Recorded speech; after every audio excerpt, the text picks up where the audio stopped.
Welcome to the Regal Eagle Report. I'm Lasya. And I'm Nikhil, and we are your co-hosts. We are Team 2869, a diverse and inclusive team located at Bethpage High School.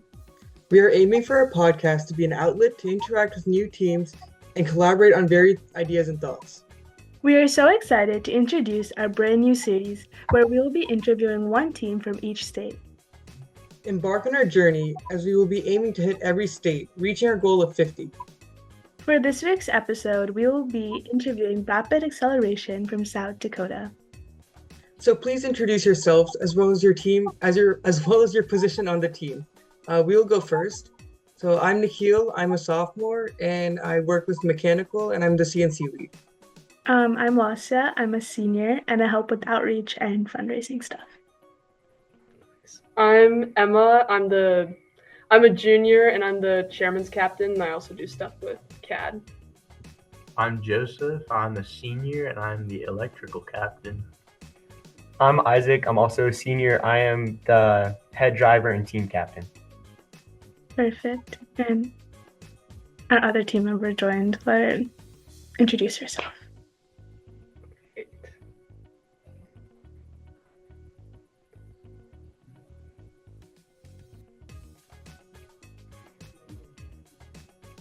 Do you want to introduce yourself, your name, what you do?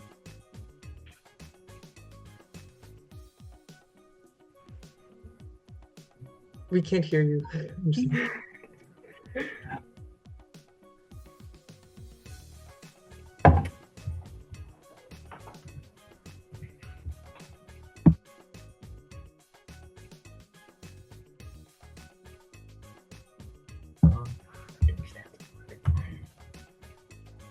We still can hear you.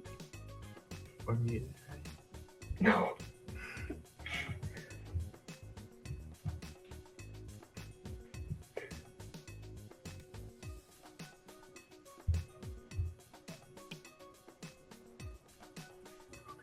Okay, we'll start and then she'll join. Don't worry. Right. So our first question is, how was your team founded? What is its origin? So we were started in 2023, or not 2023, 2013, and we're a Caterpillar team. So Caterpillar just set up a new thing here, and they had a grant that they had to start a team, and they wanted to kind of start first in South Dakota and kind of give another STEM extracurricular. So it was basically just founded by the Caterpillar. Is Caterpillar a specific company? Yeah, it's a company It's a heavy equipment company. Okay. Yeah. They sponsor a handful of teams throughout first. Yeah, Argos, and Argos is probably the best. I don't know. Nice. So was there a story behind your team's name? Yeah. I mean, what I've heard of it, we're Rapid Acceleration. We're from Rapid City, South Dakota. So the idea was they wanted something to do with speed. So we're let's do acceleration, and then we're we're from Rapid City, so let's just put Rapid in front of it. So yeah, no super crazy story, just yeah.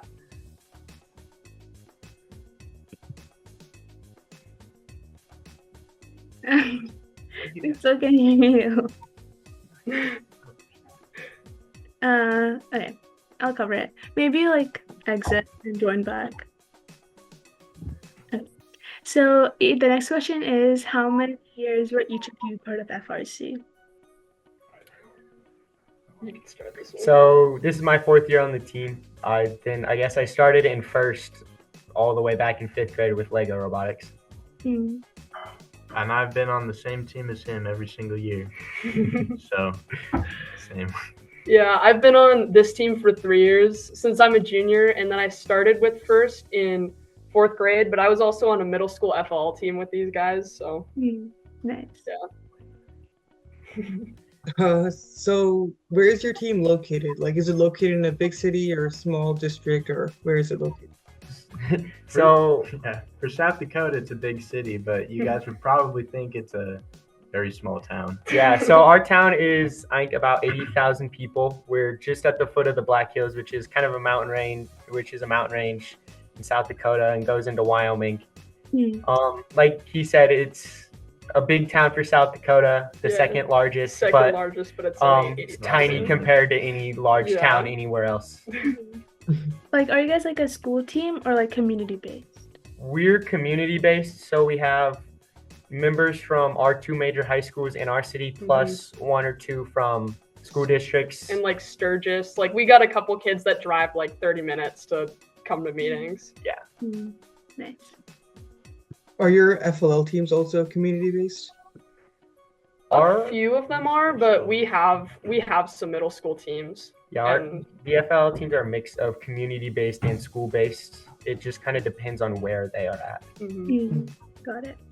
So, like, adding on to that, like, how do you guys reach out to different schools or get members to join?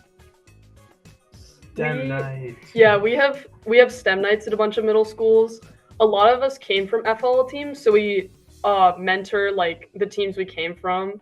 And yeah, we just do like STEM nights at different schools, and we kind of just try to reach out to the different FL teams and be like, hey, we're this team. We also go to their qualifier and we're like, yeah, we're a robotics team, just in case you were looking for something to try after middle school. So, like, Yeah, sorry.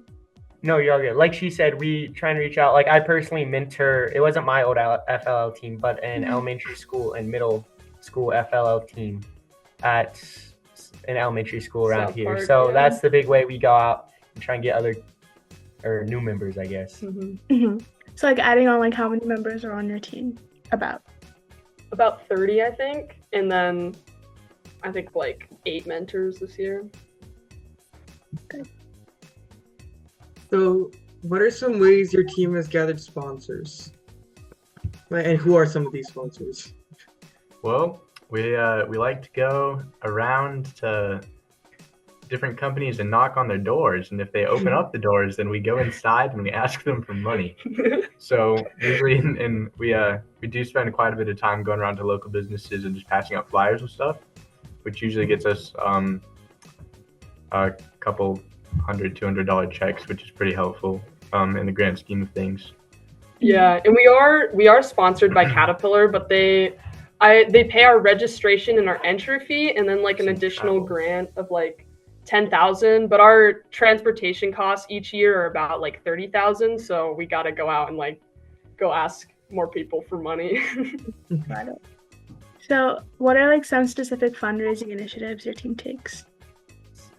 I think our biggest fundraising is, we do what we call flocking. That's we take flamingos and put them in people's yards, and then the people can pay to move the flamingos to someone else's yard, someone else of their choosing. It's a good fun way. It's fun to go out like 10 o'clock at night on summer nights and try and make sure you don't get caught. It's always a good time.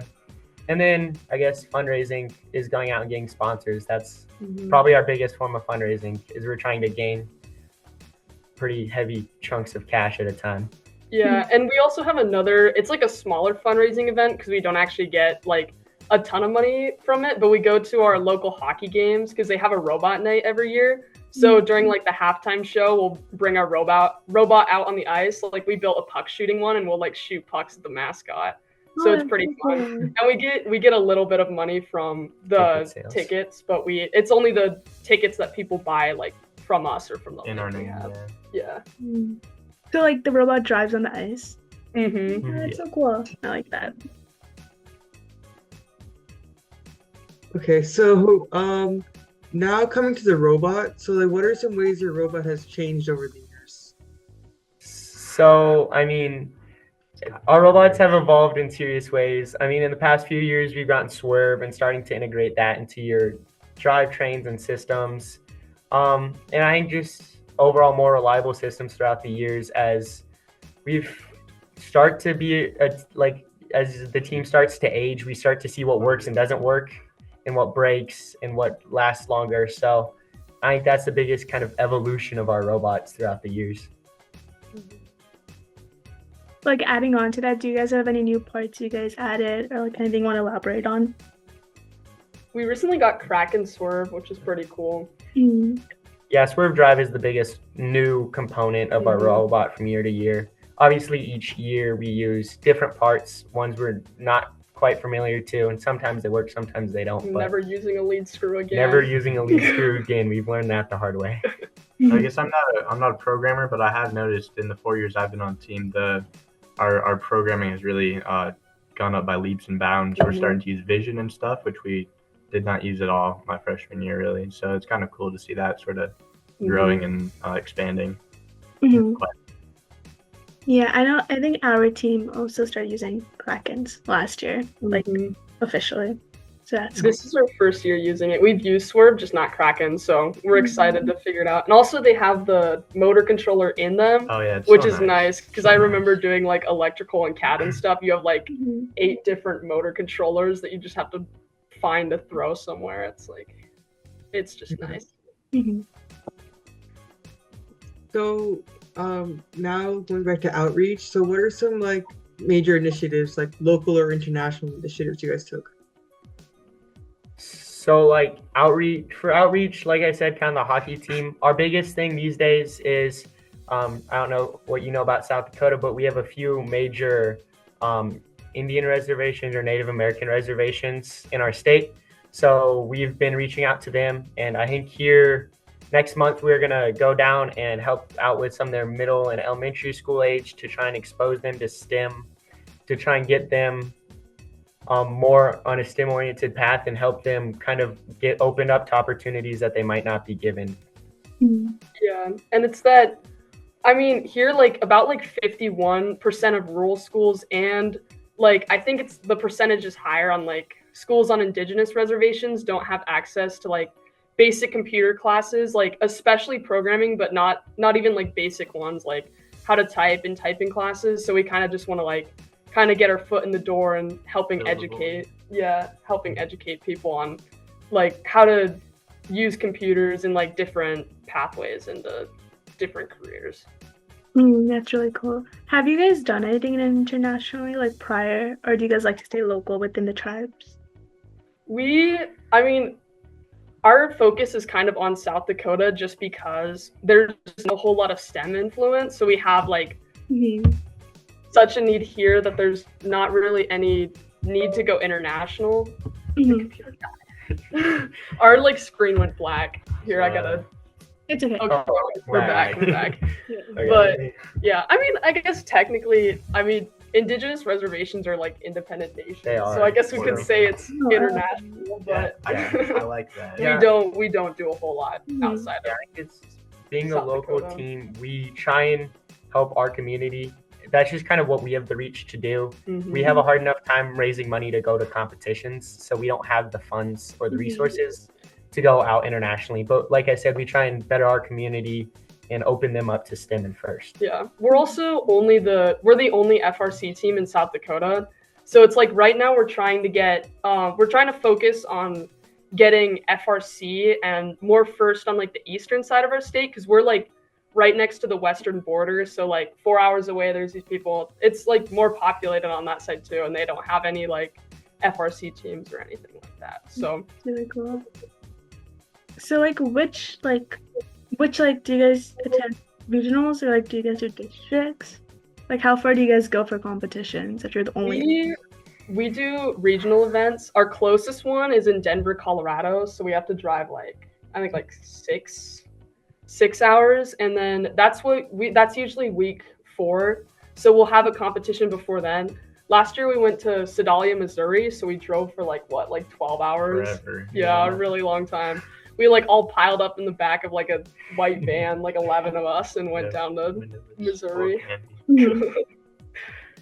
Do all your team members go to regionals, or just like some of them? So for our regionals, we have the Colorado regional, the one in Denver, which is considered our home regional, and our whole team does go to that one. But for the first regional each year, which last year was Missouri, we don't have the funds to bring the whole team to both. So the first one is a select group that we need to have the team function, built up of mostly senior members or leads. Yeah, and the people who are like actively like showing interest in contributing to the team. Like I went to the first regional my freshman year, but that's because I was on the chairman's team. So it's kind of just like what kind of spaces we need to fill and what needs we need. But then at Colorado, we bring whoever wants to come and whoever's been like showing up to meetings. We bring everybody pretty much. Mhm. So we know your team won the Chairman's Award, so congrats on that. So what year did you guys win? And also, like, what initiatives do you think really pushed you guys during that year? So we won last year, 2024, but from what I know, we've also won in 2022 Yeah. and then 21 and 20. Mm. So- But A yeah, couple of times. I think most of our initiatives that I think have gotten us to win is kind of like our impact, like per our size, because we don't have like a whole bunch of the like STEM influence. We don't have a whole bunch of funding that other teams Mm. may have, but like for the size of our team, we've been able to like spread out STEM influence throughout our community, and also like kind of trying to combine, because here in South Dakota it's primarily tourism and agriculture. So we kind of it's kind of hard to get your foot in the door in like STEM education and everything like that. So we've been trying to work with like developing ways to get technology in agriculture programs, especially since here we have, well, East River, we have Ravens Industries, and they kind of work with developing like technology in agriculture. So, I mean, that's kind of like a more future thing, but we hope we get to work with them and kind of like be able to combine both of those and kind of get it into curriculum. Nice. So you guys went to Worlds. So how was your experience if you guys went, and what was your favorite parts? I mean, Worlds is always a good time. That was my second time going to Worlds on this team. It's a ton of fun. We drive to Worlds, which is a long drive from here. It's 24 hours. We do it in one day on a bus. It's not fun, but well, it's a good time. fun. It's a good fun. time. You find things Sleep to do for for most of 24 it. hours. Yeah, you sleep.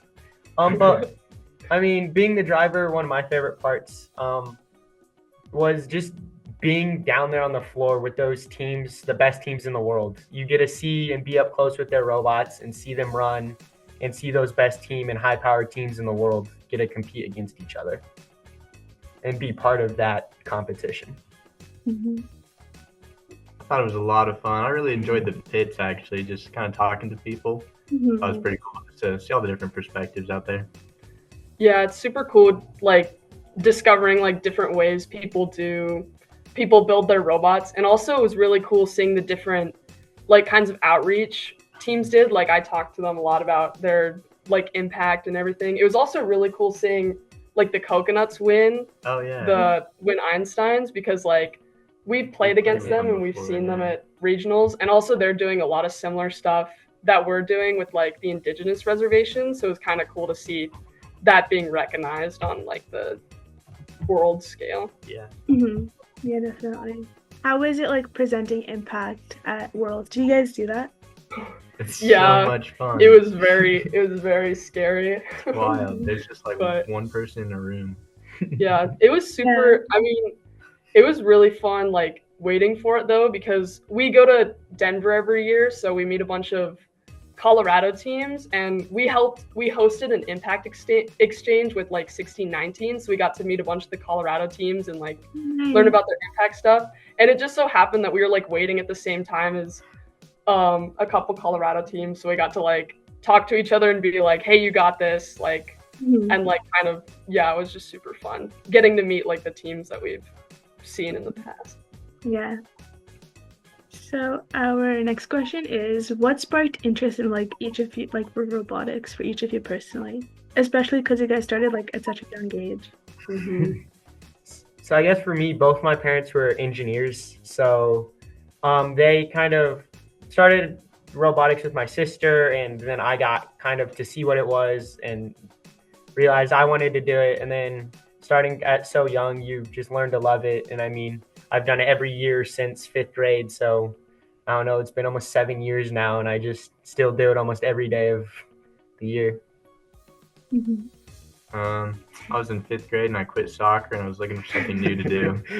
And I found this, and boy, am I glad. Yep. It's really, I like designing stuff, so that's kind of what keeps me going, I think. Yeah, I don't know. I started in 4th grade, and I kind of just like, I really liked Legos. So we talked like my teacher was the one that kind of hosted the team, so she was like, hey, you get to come over here and play with Legos. So I was like, oh, that sounds like a super fun time. So it kind of got me more into STEM just from just wanting to play around with Legos. I like that. Okay, so finally, have any alumni in your team, have they pursued further education in STEM? Yeah, I think I'm Probably like all a of them. Almost all of lot them. of them. All except for like one. All except a few. One of our UPS driver. one of our team members a few years ago ended up going to MIT for Neuroscience? I think it was. neuroscience, something like that. Biology engineering, something. Yeah, molecular biology. Yeah, that sounds right. And then just last year, one of our mentors who just graduated college, and I guess he was an alumni, left and went to go work for SpaceX. So I mean, throughout the years, there's been a ton of them. I mean, I'm hoping next year to go do engineering in college. I don't know what Joseph wants to do, but that's my plan. Architecture. I'm sorry. Jeez. We've had lots of students get scholarships and stuff. We have Somebody the got Department the of Defense. yeah, the scholarship. DoD Smart Scholarship. It's kind of a Yeah, cool thing. I they think. they pay for her college and Yeah. shit. Like during the summer, she gets to go like help work on and like design Blow stuff boats up. with the Navy. Yeah. And blow stuff up. So Pretty cool. That's so cool. yeah. And, like, alumni came back to your team to like mentor your team. Like you guys have 8 mentors. Like that's crazy. You only have 2. Yeah. I guess we never asked, how big is your team?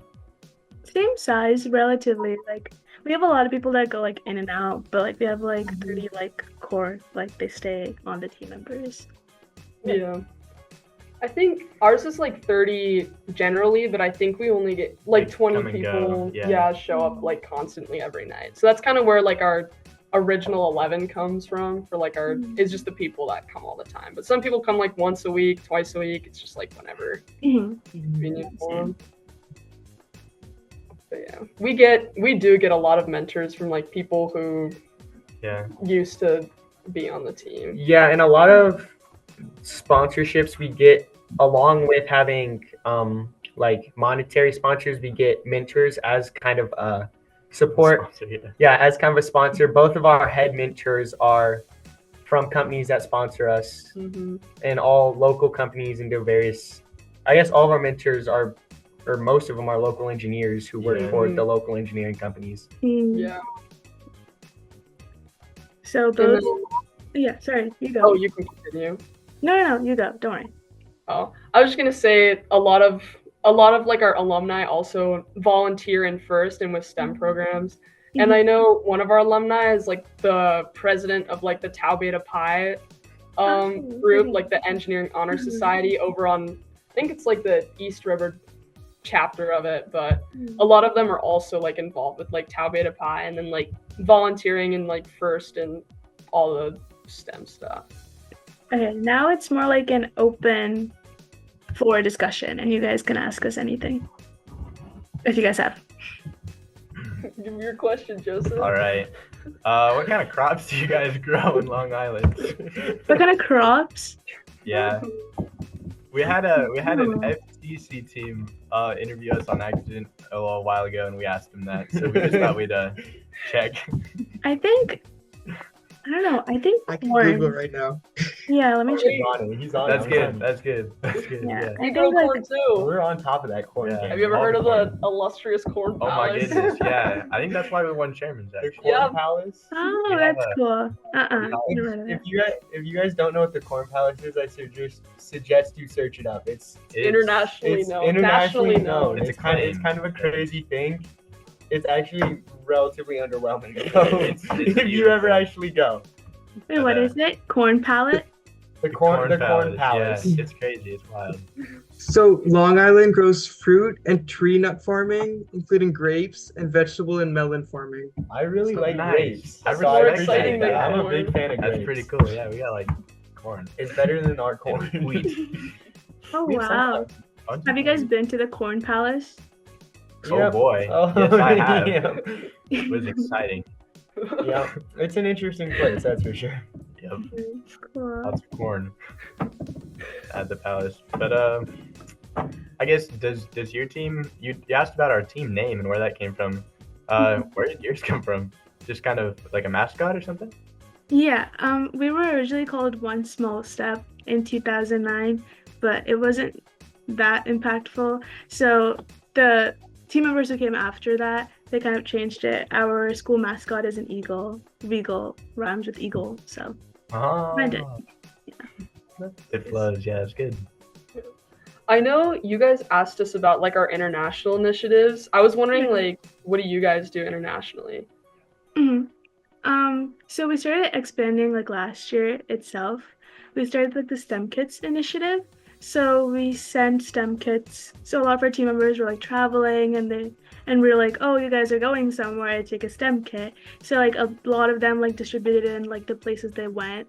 Like a lot of them had family there. So like one girl specifically, she went to Sri Lanka, and then there she like taught them lessons for a week and then spread the STEM kits within our area. So I think we've sent them to 13 countries so far, but that's something we're trying to like expand, kind of. It's very cool. Our team, I think most of our team was probably born here and lived here most of their life. I think besides me and Joseph, pretty much. Pretty much, yeah. That's very interesting. Yeah. What goes into a STEM kit? Like, is that like an FLL sort of a deal? Or not really, because we can't really afford like whole EV3 kits for them. So we do like bristle bots. We found like Oh, we do that too. yeah, we made a bunch of hours cutting Cutting toothbrushes apart. yeah, it's tiring, but they like it. So we're trying to like find more like cheaper versions we can send that like don't like get stocked by customs, because like they're very picky about what you guys want. So yeah, that was like our best fit for now. Nice, very cool. Yeah, I think we're planning on doing stuff with like, I think they're called like XRP bots, and they're like super cheap, and like the bodies can be 3D printed. So that's kind of something we're looking into to like send to rural schools to kind of. So they have something that they can work with that's kind of permanent. Yeah, and we've also started using Edison bots as our outreach kind of thing, which I don't know if you're familiar, but they're small programmable robots, kind of like an EV3 type deal. Yeah. Those are more expensive, so we just bring them with us when we go to elementary schools or the reservation or the various events we do. But that's how the robots we use. Got it. Any other questions? I mean, I think I saw your guys' team at Worlds. So like, how was Worlds for you guys? Oh yeah, it was fun. I went since a freshman. It's definitely like a unique experience, like seeing everyone. And then last year also we presented Impact, and I was like one of the presenters. Definitely nerve-wracking, but like as soon as it was done, it was like so much free. But I loved like meeting all the teams, seeing all of them. So yeah, I loved it. Yeah. Yeah, I didn't get to go last year, so fingers crossed to go this year. I believe in you.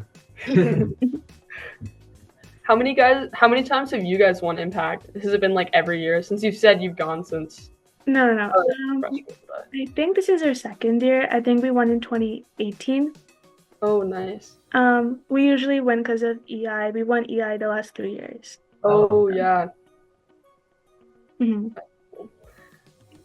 So winning EI, do you guys have do you personally have a favorite part of your robot? What's the coolest part? I think you'll answer this one. Well, I mean, obviously the robot's different each year for the most part, obviously. But I mean, we do use Swerve Drive, which is cool. Last year, I think our climber was definitely the coolest part of our robot. It was cool putting that together and all, I think, yeah. Nice. Any other questions? What's some other cool outreach stuff you guys do? Because I know about the international stuff, but I feel like our podcast is one of them. Interacting with the teams, talking to them. We hold this thing called Regal Eagle Rampage, which is kind of like an a knockoff like week 0 event kind of thing. So we create like the whole playing field out of wood, like our carpentry team does it from our team.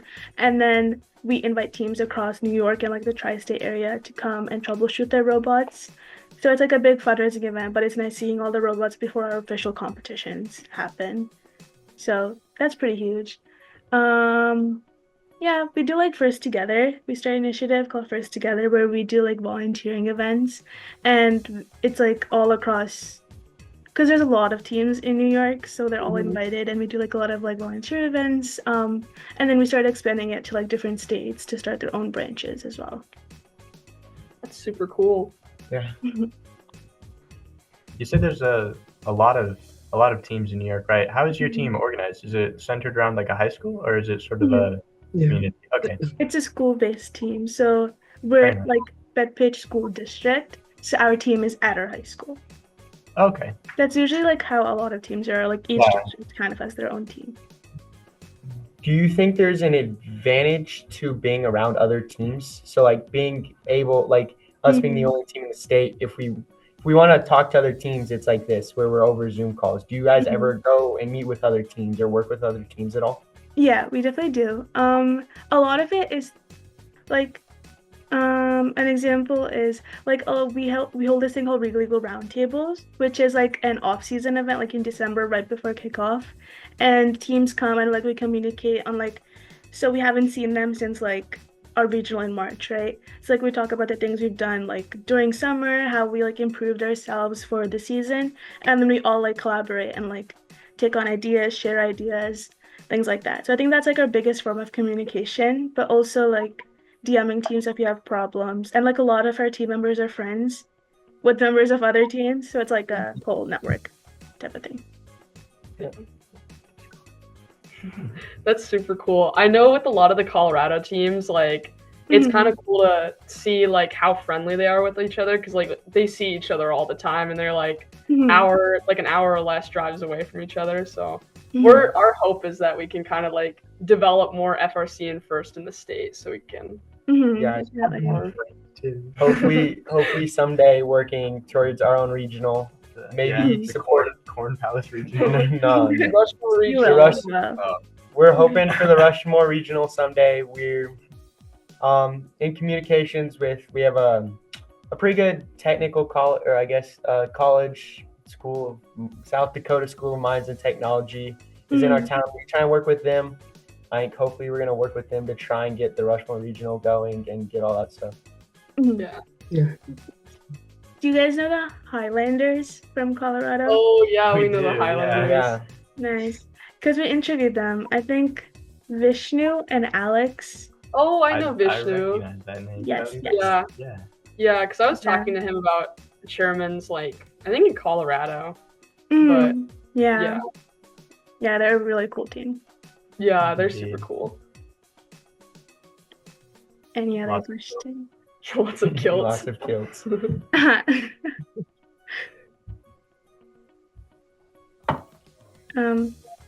Anything else? How many states have you done so far? We have like 12 more left. We want to try to finish it before our regional, so we're almost done. I think the tiny ones like Nebraska, I don't think they have any teams. So I don't think every. I was gonna say, Yeah, I think the one in Alaska is. Alaska only has one team. Alaska So, has Yeah. Is it just Biohazard in Wyoming? Or is Wyoming? I Have you think guys done I think Wyoming yet? has I two. think Oh, I it is think this- we did do Wyoming. I think we did the Robo Bronx. Yeah, Oh, the that's- Robo yeah. Bronx, because I think they're Yes. from. Yeah, we know them. Yep. Yeah, all those Wyoming and a lot of the Colorado teams we're pretty familiar with going to the Colorado regionals and the local regionals around here. Mhm. I saw you guys did neutrinos too. We did the yeah. neutrinos, yes. Iowa? Yes. Yeah. Mhm. Did you pick a different team from New York, or did you just No, we picked your two own different teams. persona? No, we picked two different teams and then we interviewed them. Oh, Very nice. We don't limit it to one team per state. If Yeah. people come, like if people respond, we're like, oh yeah, sure, join. That's cool. So, like for the states like Nebraska that don't have a team, are you gonna do like an FTC team or Yeah. just? Yeah, Nice. FTC, and then we go to FLL if we really have to. Yeah. Bunch of of elementary schoolers answering questions. I've seen my fellow team answer questions. Oh, we just lied. Yeah, we just lied. Yes. And then like the teacher would answer most of the questions instead of them. Yeah, Yeah. sounds about right. We have a working time machine. All the good things. Any other last minute questions? I don't think so. Yeah, I think I'm out.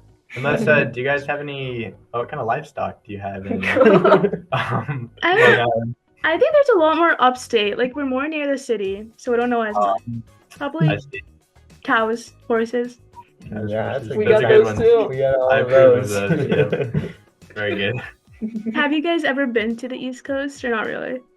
Yeah, Yeah. I lived in North Carolina for quite a while, so Hmm. up there. Yeah.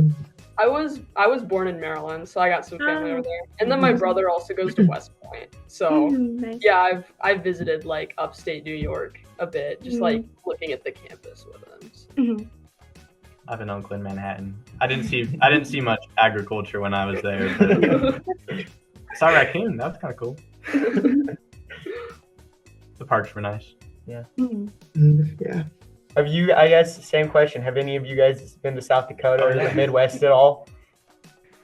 Only I've been- Cali. I've been to Iowa, but that's the farthest I've been, I think, or at least like in the Midwest area. So Yeah. It's all pretty similar out Yeah, here. It's all once just you've seen Iowa, farmland. Come you've see seen the it all. Corn Palace. Yeah, except for the corn. Yeah. Palace. Corn Palace, some days. And, When you- and Mount Rushmore. It's a Corn bunch of faces Palace. on a rock. yeah, Yeah. Corn Palace and Mount Rushmore. Big faces on a rock. Big faces on a rock. If you ever happen to be in South Dakota, go to the Corn Palace and Mount Rushmore. Definitely will. So, any other questions? I don't think Pretty so. much good. Yeah. That's- Thanks for Okay. having us, though. Yeah. Yeah, thank you super for this cool. opportunity. It's really Yeah, cool. thank you so much for joining. Hopefully, we'll see each other again at Worlds this year. Oh, yeah. For sure. Okay, thank you Yeah. guys. thank you. Bye. Bye. Thank you. Adios. Bye.